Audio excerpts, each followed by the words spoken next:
Assalamu alaikum wa rahmatullahi wa barakatuh, chers frères et sœurs, en humanité et en foi. Bienvenue sur Rayon d'Islam, votre refuge de lumière, de réflexion et d'élévation spirituelle. Si vous recherchez la vérité au-delà des apparences, la sagesse dans le silence et la paix dans la profondeur de l'âme, abonnez-vous et activez la cloche pour ne rien manquer. Aujourd'hui, nous plongeons dans une œuvre mystique majeure de l'islam, un joyau de la spiritualité soufie, les illuminations de la Mecque, Al-Futuhat al-Makkiya d'Ibn Arabi. Le désert de la Mecque, berceau du dévoilement, style, poétique et contemplatif. Imaginez un lieu où le vent ne transporte aucun mot, seulement le murmure de l'éternité. Un lieu où la lumière, brute, sans ombre, révèle l'essentiel. Un lieu sans arbres, sans rivière, sans artifice. Il n'y a que le sable, le ciel et votre propre souffle. Ce lieu, c'est le désert de la Mecque. Non pas un vide, mais un miroir. Car dans cette nudité du monde, tout ce qui n'est pas éternel s'effaçait. C'est ici que s'effleurent les pieds des prophètes, que les pierres elles-mêmes sont devenues témoins du divin. C'est là que Muhyiddin Ibn Arabi, voyageur de l'invisible, est venu s'incliner devant la Kaaba, mais surtout devant l'évidence éclatante du silence. Le désert n'a pas d'enseignant, mais il enseigne. Il ne parle pas, mais il révèle. Dans cette immobilité, où le temps ne semble être qu'un souffle suspendu, Ibn Arabi a reçu ses futuhat, non pas des idées, mais des ouvertures, des éclaircies dans l'épaisseur de l'âme. Ce ne sont pas des vérités qu'il a recherchées, ce sont elles qui l'ont trouvé, car il s'était vidé de lui-même. C'est dans le désert que le cœur devient oreille. C'est dans le désert que l'œil intérieur s'ouvre. Ce n'est pas la vue qui est aveugle, mais les cœurs dans les poitrines. Sorat al-Hajj, 22-46. Ibn Arabi ne venait pas à la Mecque seulement pour y accomplir un pèlerinage extérieur. Il venait pour naître à nouveau, non pas avec un corps nouveau, mais avec un regard neuf. Car le désert, dans sa sécheresse apparente, abreuve l'âme de ce qu'aucune oasis ne peut offrir, l'absence de distraction. Et dans cette absence, Dieu devient présence. La poussière qui s'élève sous les pas, les montagnes qui cernent la ville sainte, la chaleur qui pèse sur la peau, tout cela devient un rappel. Pas un rappel de souffrance, mais un appel intérieur. Une voix douce, plus subtile que toute parole humaine. Une lumière sans flamme, mais qui brûle ce qui est faux en nous. Ibn Arabi écrira plus tard que chaque pierre de la Mecque est une lettre, et que celui qui sait lire avec le cœur peut y découvrir des volumes entiers de sagesse. Il ne s'agit pas de métaphores poétiques, mais d'une réalité vécue. La création parle, mais rares sont ceux qui écoutent. Et toi, frère, sœur, as-tu déjà marché dans un désert, même symbolique, où tout ce que tu croyais savoir a été emporté par le vent? As-tu déjà senti que le silence disait plus que tous les livres? As-tu, ne serait-ce qu'un instant, écouté ton propre cœur comme on écouterait une révélation? Ibn Arabi a commencé son dévoilement non pas avec des mots, mais avec une écoute sacrée. Il a laissé la poussière recouvrir ses certitudes, et dans cette humilité, Dieu a parlé. Et toi, quand feras-tu silence pour entendre l'essentiel? Qui est Ibn Arabi? L'ami intime des mystères. Style, biographique et inspirant. Né en 1165 à Murcie, dans l'Andalousie musulmane, Ibn Arabi arrive dans ce monde au croisement de deux mondes, celui de l'islam en pleine floraison intellectuelle et celui des traditions spirituelles profondément enracinées dans la péninsule ibérique. Très tôt, le jeune Muhyiddin montre des signes de perception intérieure peu communes. On dit qu'enfant, il s'égarait volontairement dans les forêts pour être seul avec celui qu'il appelait déjà son ami. Il n'a pas reçu une instruction simple. Il a reçu des enseignements du cœur, dispensés non seulement par des maîtres vivants, mais aussi par la nature, les songes, et ce qu'il nommera plus tard la présence divine voilée dans toutes choses. Ibn Arabi ne fut pas un intellectuel au sens académique. Il fut un habité, un homme traversé. Il a parcouru le monde musulman, de l'Espagne au Maghreb, du Caire à Jérusalem, de Bagdad à Konya, mais c'est à la Mecque qu'un tournant silencieux se produit. Ce n'est pas dans une bibliothèque ni lors d'un débat qu'il accède à un degré supérieur de connaissance. C'est en contemplant un visage. Devant la Kaaba, dans l'écrin sacré du Tawaf, il rencontre Nizam, une jeune femme d'une beauté saisissante, mais ce n'est pas cela qui le bouleverse. Ce qu'il voit en elle, c'est le reflet de Dieu. Il écrit plus tard que son regard sur l'a transpercé, non pas de désir, mais de certitude. Dans ses traits, il reconnaît le nom divin, Al-Jamal, le beau. Et à cet instant, il comprend que tout l'univers est un miroir. Nizam devient pour lui une incarnation du verbe caché, une épiphanie. Elle ne lui parle presque pas. Elle est... et cela suffit pour ouvrir une mer de contemplation. À travers elle, Ibn Arabi touche du doigt ce qu'il appellera plus tard la science des signes. Cette capacité à percevoir dans le visible les éclats de l'invisible. Nous leur montrons nos signes dans l'univers et en eux-mêmes, jusqu'à ce qu'il leur devienne évident que c'est cela la vérité. Sourate Fussilat, 41-153. Ce verset ne fut pour lui ni une promesse, ni une théorie. Ce fut une expérience vécue.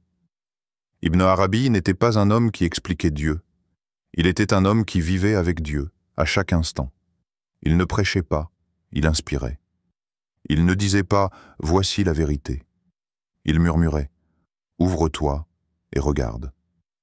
Et vous, chers spectateurs, avez-vous déjà croisé un visage, un geste, un regard qui vous a donné l'impression, fugitif mais bouleversante, que Dieu vous parliez sans mots? Avez-vous déjà compris quelque chose d'essentiel en présence d'un silence partagé? Ibn Arabi a vu dans Nizam ce que beaucoup d'entre nous cherchons dans les livres, la trace de Dieu dans la forme, l'invisible dans le visible. Et c'est ainsi qu'il est devenu l'ami des mystères, non pas en les possédant, mais en les accueillant. Qu'est-ce qu'une illumination? L'intelligence du cœur, style, didactique et méditatif. Il existe des savoirs que l'on acquiert en lisant, en écoutant, en observateur. Et il en est d'autres qui surgissent sans prévention, qui n'ont ni cause logique, ni origine visible. Des compréhensions si intimes qu'aucune langue ne peut vraiment les traduire. Ces éclairs de lucidité, ces jaillissements intérieurs, Ibn Arabi les appelait futuhat, des ouvertures. Une futa n'est pas une pensée. Elle ne vient pas du raisonnement, ni de l'accumulation d'informations. C'est une brèche de lumière ouverte par Dieu dans le cœur de son serviteur. Elle descend comme une pluie invisible sur un sol préparé. Elle ne répond à aucune logique humaine. Elle est un don, une manifestation de la générosité divine. Et craignez Allah. Allah vous enseigne. Sourate Al-Baqarah, 282. Ce verset semble simple, mais pour Ibn Arabi, il contient un secret. C'est la présence d'Allah dans le cœur du serviteur qui devient source de connaissance. Il ne s'agit pas d'apprendre, mais d'être enseigné. L'intelligence du cœur n'est pas une substitution à la raison. Elle est un autre canal, plus profond, plus subtil, qui ne dépend pas de notre volonté, mais de notre réceptivité. Imaginez, tu es assis, sans penser à rien de particulier. Et soudain, tu comprends. Pas quelque chose de complexe. Pas une démonstration, mais une vérité. Une certitude lumineuse. Comme si, en toi, une pièce obscure venait d'être éclairée sans qu'aucune main n'ait allumé de lampe. Ce moment ne vient pas de toi. Tu ne l'as pas avancé. Tu ne mérites même pas toujours. Et pourtant, il arrive. C'est cela, une futa. Un éveil sans cause. Ibn Arabi, dans ses écrits, n'explique pas la vérité. Il la reçoit. Il se positionne non comme un savant qui construit un discours, mais comme un cœur disponible, un calice prêt à accueillir ce que Dieu veut y verser. Son œuvre majeure, Al-Futuhat al-Makiyya, traduit « Les ouvertures mécoises », n'est pas le fruit d'un projet intellectuel, mais d'un dévoilement progressif, souvent spontanée, parfois même au cœur de la nuit. Et toi, as-tu déjà connu ce type d'instant?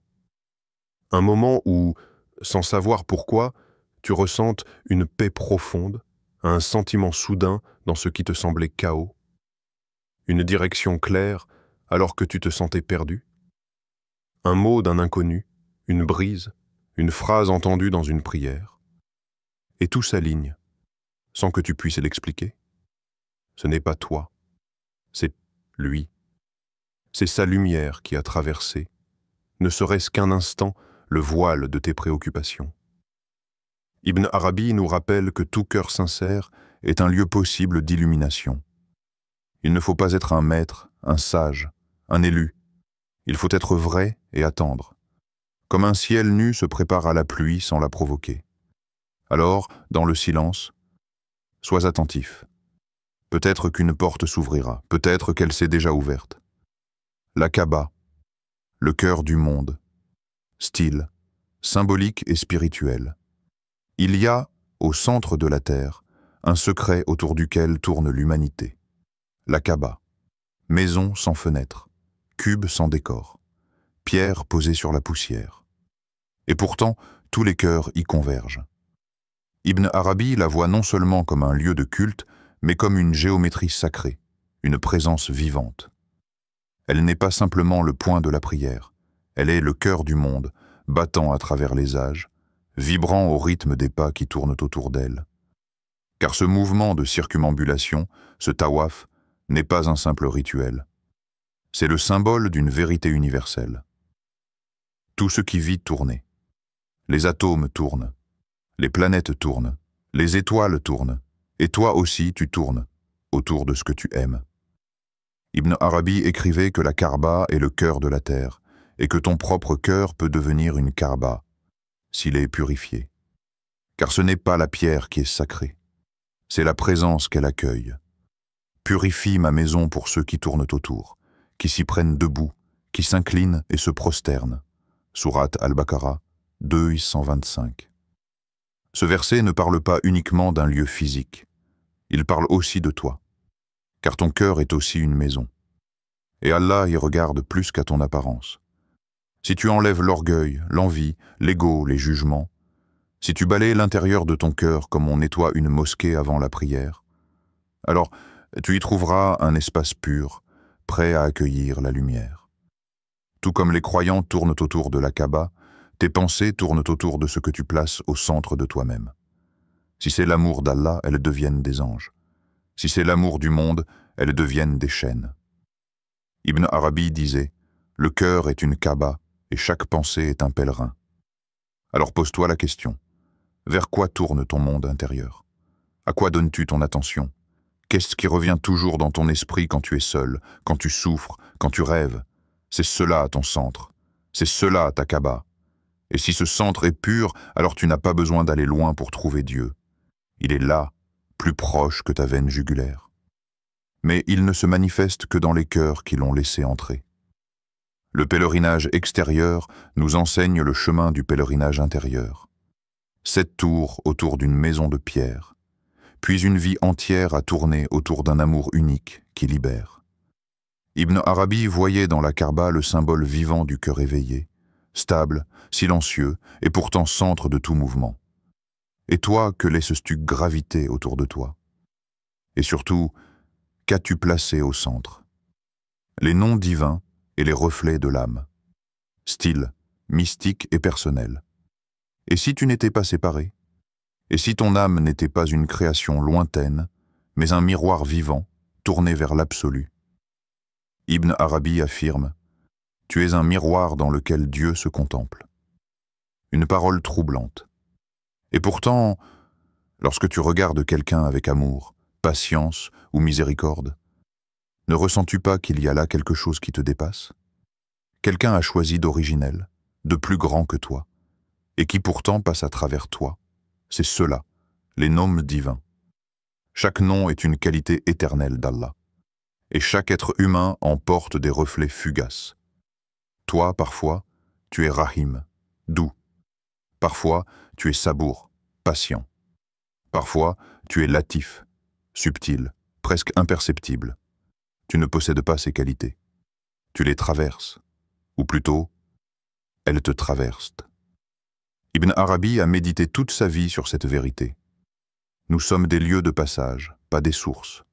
Nous sommes des formes qui attirent la lumière, sans être la lumière elle-même.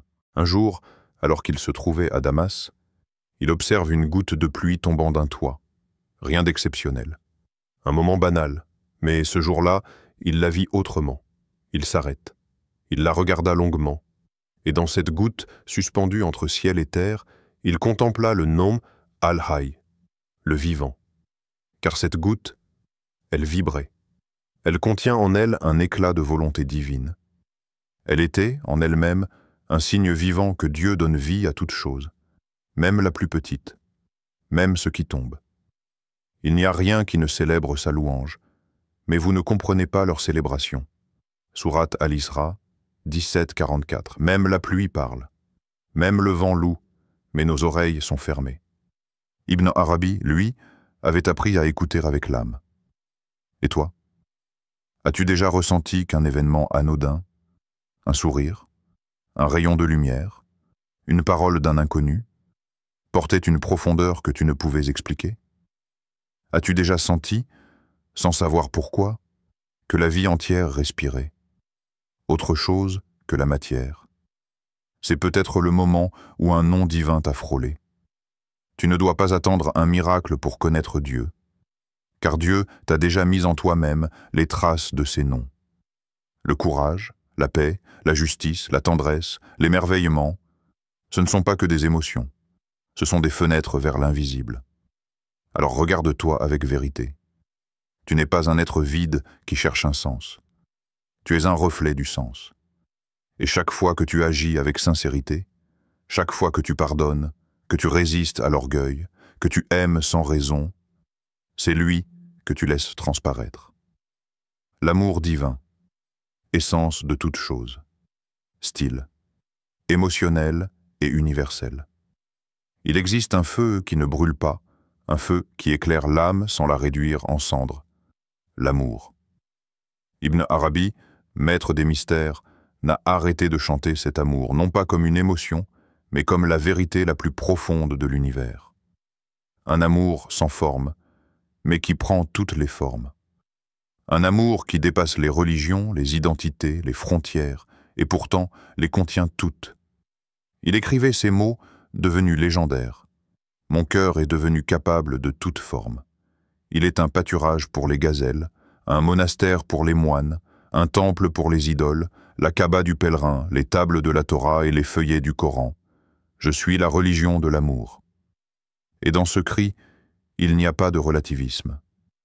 Il y a une vérité plus grande. Tout ce qui est aimé devient lieu de révélation véritable. Ce n'est pas la forme qui compte, mais la lumière qui la traverse. Le prophète Muhammad lui-même disait « Personne d'entre vous ne croit vraiment tant qu'il n'aime pas pour son frère ce qu'il aime pour lui-même. » Et Ibn Arabi va encore plus loin.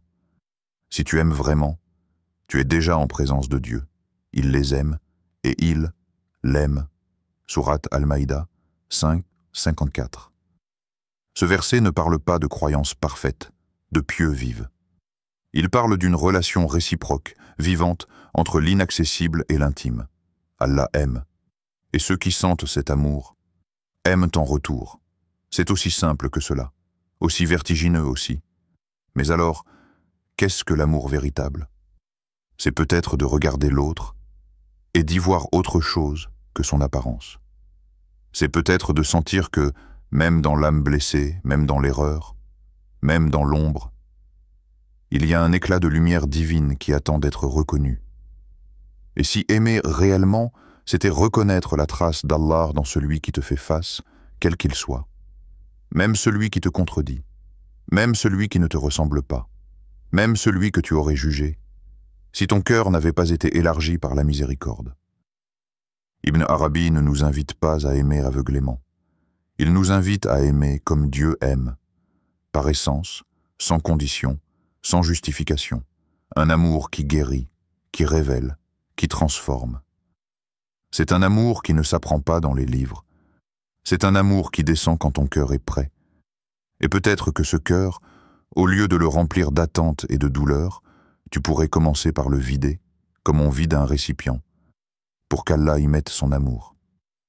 Le temps et l'éternité dans les Futuhat Style. Philosophie soufie. Le temps n'est pas ce que tu crois. Tu le vois comme une ligne, passé, présent, futur. Mais dans les Futuhat d'Ibn Arabi, le temps est un mystère, une vibration, une respiration. Il ne passe pas. Il tourne. Le temps est un miroir de l'éternité. Il n'existe que pour refléter ce qui ne change jamais. Ibn Arabi a dit « Le temps est l'image mobile de l'unité immobile. » Et cette image, c'est toi qui la portes. Car tout ce que tu vis, chaque instant, chaque souffle, est écrit par une volonté qui ne s'écoule pas. Le monde bouge, Dieu ne change pas. Chaque jour, il accomplit une œuvre nouvelle. Surat Ar-Rahman, 55, 29. Mais il n'est pas dans le temps. C'est le temps qui est en lui. Ibn Arabi raconte, dans ses voyages, une révélation silencieuse qu'il reçut à Damas. Alors qu'il marchait seul sous les cyprès penchés, il entendit, non avec ses oreilles, mais avec son cœur, « Chaque souffle est une parole de Dieu. Écoute. » Ce fut une secousse intérieure. Il s'arrête. Le vent avait changé. Le ciel semblait suspendu. Et soudain, il comprit. Ce moment, cet instant précis, était unique dans toute la création. Jamais il ne reviendrait. Et il portait un sens que lui seul, à cet endroit, dans cette disposition d'âme, pouvait recevoir. Voici ce qu'Ibn Arabi appelle waqt, le moment sacré. Non pas une minute, mais une porte ouverte entre le visible et l'invisible. Les soufis disent « Le présent est un éclair d'éternité ». As-tu déjà senti cela? Qu'un simple regard, une prière, un geste d'amour, fait dans une parfaite présence, contenait plus d'éternité que 1000 heures passées ailleurs? C'est parce que tu as touché ce qu'Ibn Arabi appelle al-haq fil waqt, la vérité dans le temps. Ce n'est pas le temps qui t'use, c'est l'oubli de l'instant qui t'épuise. Le monde te pousse à attendre demain. Le Coran t'appelle à vivre maintenant. Tu veux comprendre l'éternité? Commencez par goûter l'instant. Non pas le fuir, non pas le juger, mais t'y tenir, en silence. Car c'est là que Dieu te parle, pas ailleurs. Le passé n'est qu'un écho, le futur, une illusion. Seul le maintenant est vivant. Et quand tu entres dans le maintenant, le cœur s'ouvre, le souffle devient louange, et le monde redevient ce qu'il n'a jamais arrêté d'être. Un théâtre où l'éternel se manifeste. L'unicité de l'être, Wahdat al-Wujud, style, profond et vertigineux. Tout ce que tu crois être tient dans un souffle. Et ce souffle n'est pas tien. Il t'est prêt. Il t'est insufflé, comme le fut Adam. Et c'est dans ce souffle que réside le grand secret. Il n'y a que lui. Ibn Arabi ne parle pas de panthéisme. Il ne dit pas que Dieu est dans la chose. Il dit « Aucune n'a choisi d'être en dehors de lui. Il est le premier et le dernier, l'apparent et le caché. Et il est omniscient. » Surat Al-Hadid, 57.3. Tu crois voir un arbre, une pierre, un animal, une étoile. Mais en vérité, tu vois des voiles. Le soufi déchire ses voiles. Et là, il ne reste plus que l'être. Pas un être. L'être. Le Wahdat al-Wujud, l'unicité de l'existence, n'est pas un concept intellectuel. C'est un choc mystique, une chute vers le réel, un effacement de la dualité. Un jour, un disciple demanda à Ibn Arabi « Où est Dieu ?» Et il répondit sans détour « Où n'est-il pas ?» Ce n'est pas une poésie, c'est une vérité qui brûle. Car si tout est en lui, alors, qui es-tu, toi? Et si tu n'es rien sans lui, que reste-t-il à défendre, à posséder, à craindre?